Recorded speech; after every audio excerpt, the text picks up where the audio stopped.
स्वागत है आप सबका मेरे चैनल शिवा इलेक्ट्रॉनिक्स में। मेरा नाम है मनीष और आज की वीडियो में हम देखेंगे ट्रांसफार्मर को मल्टीमीटर से कैसे चेक करते हैं। इसके लिए हमें ट्रांसफार्मर के बारे में कुछ जो बेसिक जानकारियाँ होनी चाहिए उसके बारे में पहले बात कर लेते हैं।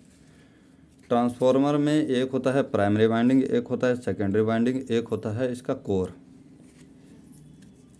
इस ट्रांसफार्मर में आप देख सकते हैं इसमें ये पतली पतली लोहे की पत्तियां डाली हुई हैं, इसे कहते हैं कोर। एक होता है इसका प्राइमरी वाइंडिंग, एक होता है इसका सेकेंडरी वाइंडिंग। और वोल्टेज के हिसाब से ट्रांसफार्मर 3 प्रकार के होते हैं, स्टेप अप, स्टेप डाउन और आइसोलेटेड ट्रांसफार्मर। आइसोलेशन ट्रांसफार्मर एक अलग कैटेगरी आ जाती है, उसमें जस्ट किसी भी अप्लायंसेस को आइसोलेट करने के लिए उसका यूज़ किया जाता है। या जैसे कि मैं हूँ, अगर मैं चाहता हूँ अपने आप को 220 वोल्ट जो ग्रिड सप्लाई होती है उससे आइसोलेट करना चाहता हूँ तो उसका यूज़ करते हैं। तो इसके अंदर जो 3 चीज़ें होती हैं इसी से हमारा काम होता है, क्योंकि इसमें प्राइमरी वाइंडिंग है, सेकेंडरी वाइंडिंग है। कहीं पे भी अगर वाइंडिंग है तो उसकी रेजिस्टेंस भी होगी और उसी रेजिस्टेंस को चेक करके हम पता लगाएंगे कि ट्रांसफार्मर की प्राइमरी वाइंडिंग कौन सी है, सेकेंडरी वाइंडिंग कौन सी है। और अगर ट्रांसफार्मर में करंट आ रहा है, इस मेटल पार्ट को छूने पे अगर आपको करंट लगता है तो वो क्यों हो रहा है। तो ये मेरे पास एक ट्रांसफार्मर है, हमें नहीं पता इसकी प्राइमरी वाइंडिंग कौन सी, सेकेंडरी वाइंडिंग कौन सी है, क्योंकि दोनों ही तरफ 2-2 तार हैं।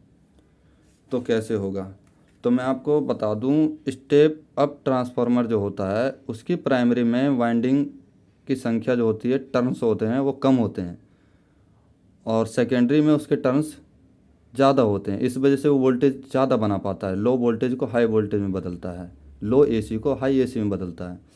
सेम इसके अपोजिट स्टेप डाउन ट्रांसफार्मर में होता है, इसकी प्राइमरी में ज़्यादा टर्न्स होते हैं।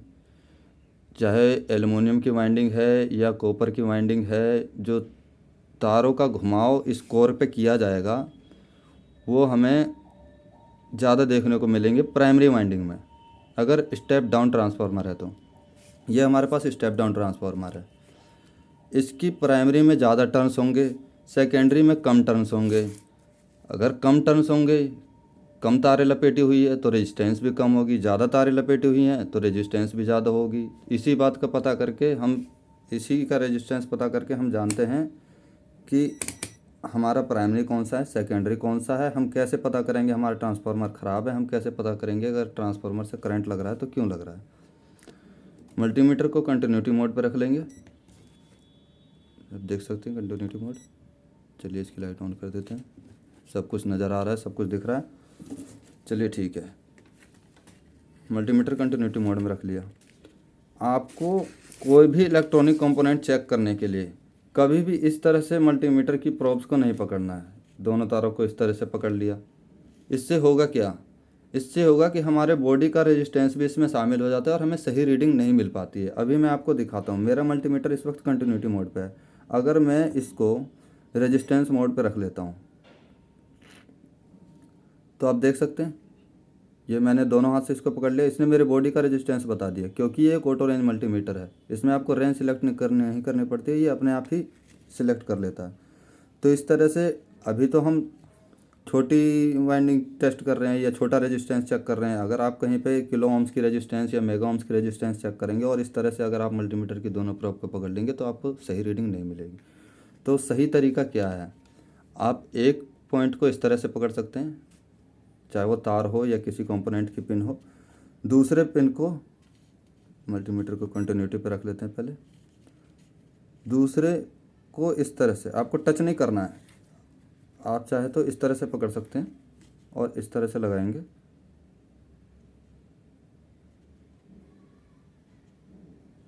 हमारा मल्टीमीटर कोई कंटिन्यूटी नहीं दे रहा है। अब हम इसे रेजिस्टेंस मोड पर रखते हैं, फिर देखते हैं क्या होता है। शायद रेजिस्टेंस ज़्यादा होगी,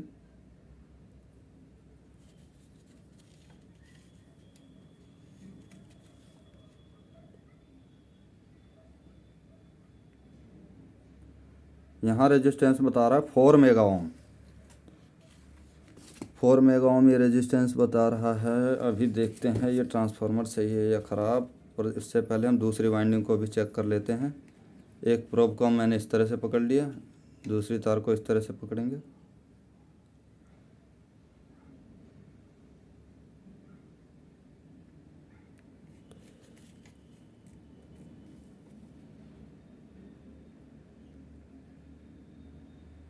तो यहाँ दिखा रहा है 1.6 किलो ओम।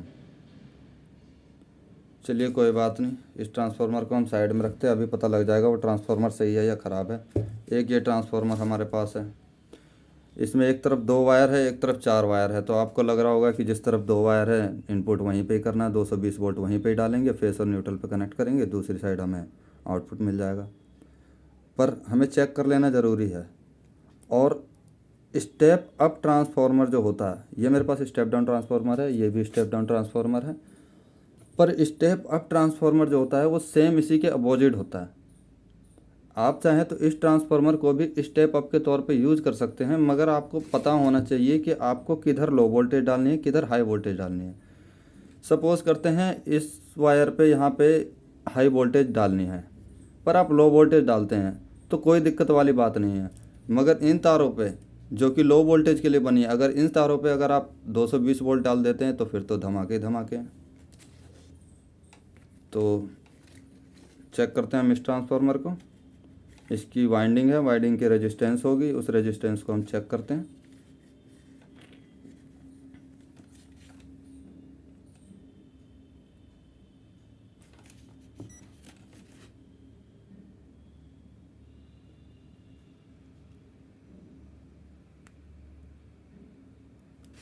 एक सेकंड, सही से रीडिंग आ नहीं पा रही है।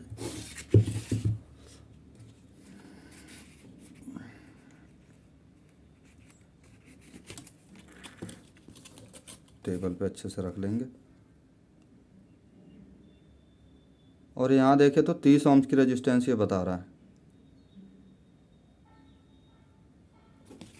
दूसरी साइड चेक करते हैं।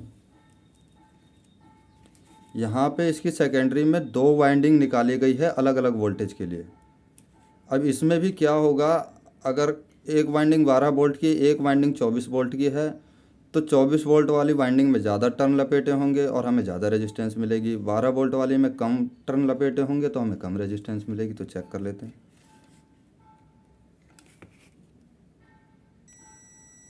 ये देखें 2.1 ओम कंटिन्यूटी के साथ हमें मिल रहे हैं यहाँ पे। इस पे चेक कर लेते हैं। 2 ब्लू वायर हैं हमारे पास यहाँ पे, 2 येलो पे चेक किया हमने। ये देखें इस पे रेजिस्टेंस और कम मिल रही है, सॉरी हाँ। तो यानी कि यहाँ पे इसकी ये वाली जो है ये ज़्यादा वोल्टेज निकालेगी, ये वाली इसकी कम वोल्टेज निकालेगी। इधर का था हमारा, फिर से चेक कर लेते हैं।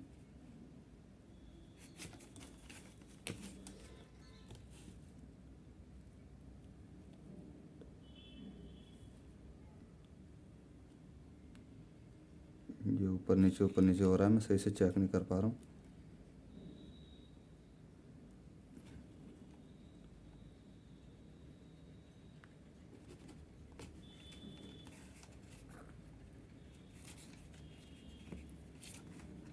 तारों में केरोसिन आ गया है, कोई बात नहीं।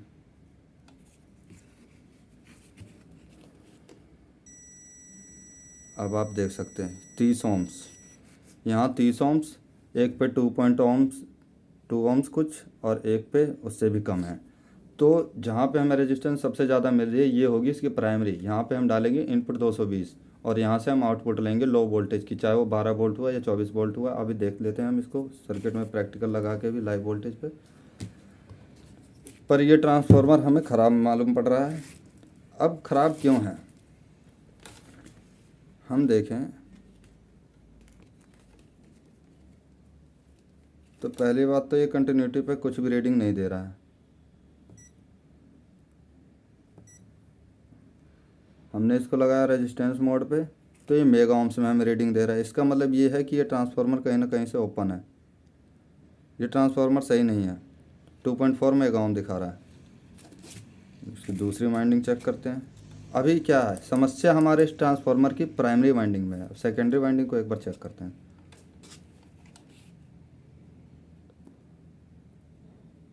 ये भी रेजिस्टेंस ज़्यादा आ रही है, ये ट्रांसफार्मर हमारा ख़राब है।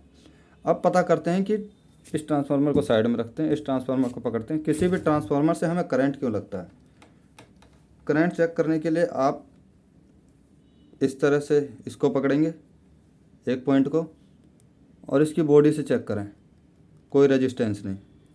दूसरी तार को पकड़ें, इसकी बॉडी से चेक करें, कोई रेजिस्टेंस नहीं। दूसरी तरफ भी सेकेंडरी वाइंडिंग पे भी हमें इससे कोई रेजिस्टेंस नहीं मिलनी चाहिए, क्योंकि ये वाइंडिंग अलग है, वो वाइंडिंग अलग है। दूसरी वायर से भी चेक कर लेंगे। प्राइमरी वाइंडिंग को सेकेंडरी वाइंडिंग से चेक करने पे भी हमें कोई रेजिस्टेंस नहीं मिल रहा है।